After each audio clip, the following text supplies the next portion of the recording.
sinisingil ka sa utang mo, bayaran mo. Remember, nung nangangailangan ka, nagbigay tulong sa'yo yung kaibigan mo. Nung panahon na nagigipit ka, pinagbigyan ka. Ngayon may pera ka na. Ngayon may oportunidad na magbayad. Kesa naman yung makikita ka ng kaibigan mo sa post, feeling blessed, kung saan ka pumupunta, hindi mo pa sinisettle yung maliit na amount na hiniram mo.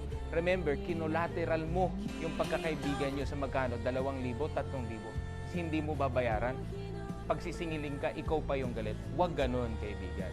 Responsibilidad mo yan, tinulungan ka nung naghihirap ka, meron kang atraso sa kanya, isettle mo. Huwag mong kakalimutan yan. Dahil kung may atraso ka at hindi mo isesettle, habang buhay mo yung dala. And you have compromised the friendship forever.